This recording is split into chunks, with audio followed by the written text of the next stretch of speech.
Welcome back to the Faith and Lifestyle Podcast. The Faith and Lifestyle Podcast is hosted by me, Samuel Elvis and Victoria, and it features lively discussions centered around faith, lifestyle, and dives deep into Christian beliefs and practices in a way that is accessible to everyone. With me is our very first guest. I want to introduce him because I am not worthy to introduce him. But he will introduce himself and then we'll go into the topic for today. So you're welcome.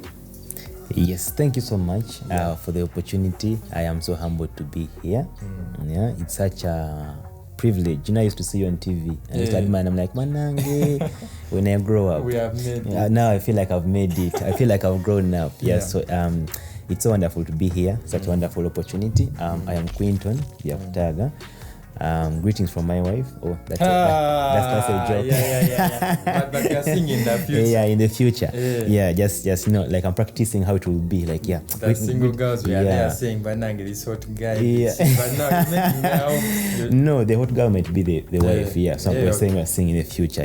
Yeah. So I'm just practicing right now. Yeah. So I'm Quinton Yakutaga, and I'm privileged and honored to be here. We are going to be sharing about identity, a very wonderful topic, very ambiguous topic.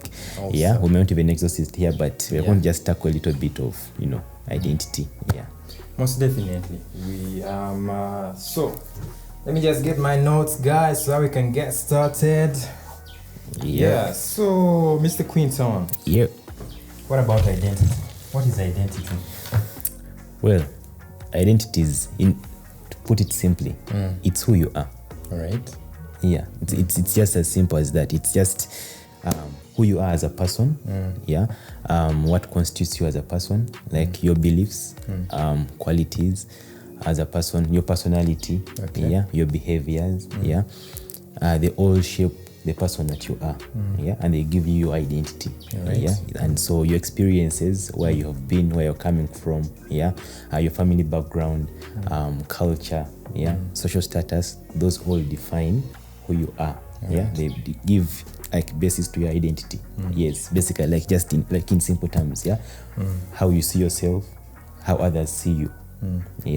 So it just shapes your identity as a person. So who you are on the inside is what you will do on the outside. Okay, is that why it is so important? Is there any other reason as to why I need to know this thing called identity? What is really, really so important that I actually need to delve into it and know more about it? Because it's something that we are talking about, but honestly speaking, someone will say, I have other issues like debts to pay, or I got heartbroken. Why are you talking about identity? What's so special about it? Well, identity is a way of life. Okay. So your identity shapes your perspective of life. And so your perspective, how you see life, it's going to shape the way you move, the way you operate, the way you act, your behaviors. How do you act around people? How do you think and align yourself with other people? So basically, without an identity of who you are, you're going to end up having a crisis of a sort in your life. Because identity cuts across all areas of your life. Financial, that's very interesting. Finances, relationships, and like everything pertaining your life, basically. There are so many examples of, like, we read stories, we watch TV, we watch news and all the like, you have friends, and then like we have so many friends or people around us, and then like the things they do, the way they act, their behaviors, they are as a result of an identity crisis. So for example, like there are so many examples, like people who drink, people who smoke, people who sleep around and do all those things. All that is a foundation of someone not knowing who they are and whose they are. So for example, I was in a space whereby I was privileged to be to attend like good schools, and so one of the schools I was in, an international school, it had so many people, so international, like brought like people of all course of life, like together, so you have international students, you have Americans, you have Indians, you have Somalis, you have, and so everyone comes with the different characteristics and behaviors, so and so if and of course, like it had its, like you find people who do all sorts of things. People come with their different vices. You're in a hostel room, and then like you find people who are smoking. And you can't help but also try it out because you feel out of place. Yes, so you're introduced to this space whereby it's like a new world altogether. You're seeing things for the very first time. You're seeing guys jumping over fences to cross over to girls' wings. You're seeing guys smoking. You're seeing guys like sniffing cocaine, and like you're entering a bathroom and someone is injecting themselves with like heroin. So if you don't know who you are as a person, like your identity, you're going to succumb to those things. Okay.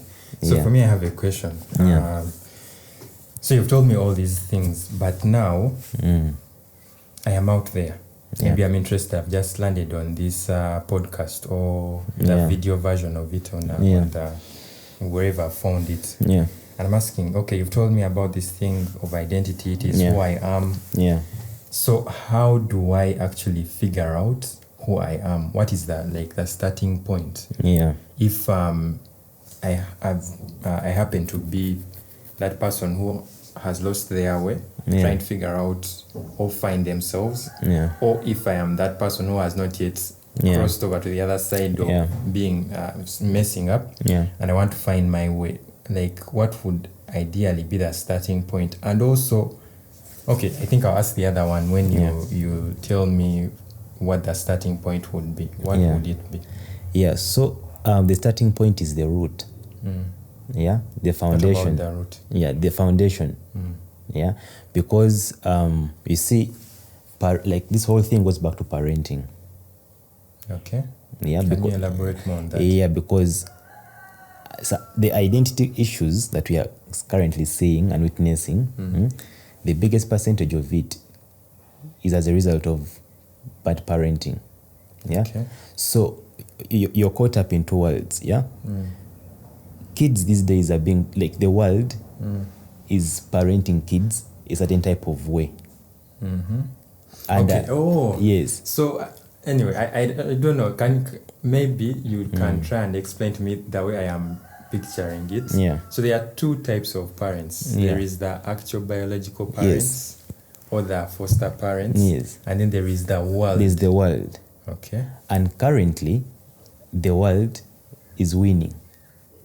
How? It's in the race, because these days kids, you'll be amazed by what kids know these days. You find a 3-year-old kid, a 2-year-old kid, and they know things of an 18-year-old person, or 20 years, or 21, years of age. Actually, funny enough, a very short story. I have a nephew who is around 3-4 years. So I happened to go and visit them. And they had, I phoned them with a tab, and they were using that tab to watch, I think it was a YouTube video, some cartoons. And in my mind, I was like, the first time I started using a smartphone was about like over 15 years. And the last year it was so hard. This kid is using a tab, and they know how to they find around they navigate they know how to, like, they know when I press here, this is going to happen, and this is what I do to access it. Bypass the code and all those things. So you see, but now that's a child who has been trained by the world. Because and so there is a certain type of identity the world gives you. Whereby that's why for example, now, like, where parents are, like, there's a very huge gap. Like, let's say like parents are career, like, people they're very busy. They're very busy. Yes, wake up, go to work. The father is busy. Yes, mother is busy. Provide for the family. Like, everything is there. Like, So there is that ingredient that child is going to lack. Okay. Yeah. Yes, they are present, but then like the relationship is not there. Yeah. Yes, like the status is there. This is my father. This is my mother. But then the relationship is not there. That love, yeah, that molding, yeah. Okay, the mentoring. Yes, the mentoring is not there. So this whole thing, it's a mentoring thing, basically, yeah. So and the world has so many mentors, Yeah. like, unfortunately, yeah. You go to someone and then they'll mentor you in something. Another person based will on their perspective, on their perspective and on their experiences that they've gone through in life. Yeah. So you go to a person and my experience is like, man, for you to be cool, you have to sleep around. Yeah. You man, have it's to cool. smoke, Yeah, like you have to do things like, man, how can you be a virgin at this age? Yeah. You actually feel out of place. You feel That out is of one place. that has Yes, been attacked. exactly. You feel out of place. So as a result, they start mentoring you into something that ideally, if the parent was present, yeah, and if they had mentored you a certain type of way, you would know how to best deal when it comes to that situation. Yeah. So they are so like it's a mentorship thing. Yeah. It's as I said at the beginning, the root. This thing is a root issue. Yeah. So we are trying to we are trying to tackle it from the fruit level. Yes. Instead of actually seeing what the root cause is. Yeah. So this thing is much more than I can actually think. Or even, it is easy to just come and, hey, no, I think this is the thing. I think that my opinion, like, no, it's actually deeper than that. Yeah. So you're asking your question. I think it goes back the foundation. So can you talk about more on that root, and then do you have any proof? Okay, for us here at the Faith and Lifestyle podcast, we are faith driven, so we need proof from the Bible, the biblical perspective. Yeah. Yes. So the root, Christ is the root. Okay. How? Which proof do you Yes. have? What if my root is, let's say, I have a mentor that I look up to, who is a very good stand-up citizen, pays their taxes, is always on the right side of the law. Yeah. They are generous, they give. Can that be my root? Yeah. So you're looking at that mentor of yours who is also mentored by another person, who is also the other person who's mentoring them is also being mentored by the other person. What if they are not mentored? Okay, what if they just happen to, you talked about the fact that parents are very important, they play a very important role. So what if it was the parents who molded them to be good children? What if, let's just base it starting from that. What if it was that, and then I happen to meet this person that I call my mentor? So would you still say that Christ is involved? No, you see, let's not even try to beat around the bush. The biggest mentor and the ultimate mentor is God. Okay. Yeah. And so you see, the things of this world, they don't fulfill. That's why there's always something that you're yearning for. Yes. Yeah, you want more. Yes, you want more. Even through that mentorship, even that person that you look up the most, there'll always be a thing whereby, they've done something, they've shaped my life a certain type of way, but then there is something that you're always looking for. Yeah, there's always that something that is that they cannot fulfill or satisfy. Yeah, that's why very many people have different mentors. Yeah, like you can have that mentor, but they may not be able to mentor you in finances and also mentor you in relationship and mentor you in other areas. Yeah, so that's why you have different mentors. You have mentors financially. You have mentors who mentor you in relationships. So it shows you that, you see, even them, the people that you're looking up for, they just have something that is specific. They just have something specific, but they can't fully complete what you need. So they have something small, specific to impart on you, and then the other things you have to go out there looking for them. Someone specific. So that's why when you're looking out for a mentor, you're there's some you have specifics that you're looking out for. I want someone to help me in my finances. Who can I look out for? Who can I go and start chasing? And they're hey, there's this person, they're good in business. they've done it over and over time. Like they've been there, like they've been tested like throughout time. Yeah. So you're like, this person might be good for me. Let me go and reach out for them. Then you're like, okay, I'm looking for a person who is for like, let's say marriage. Yeah. You want to get married, and your ideal couple. You're like, these people have been there. Like they've tested, like they've done it like 20 years, 30 years, 50 years. You're like, now your financial mentor may not be even married. Even married. Yeah.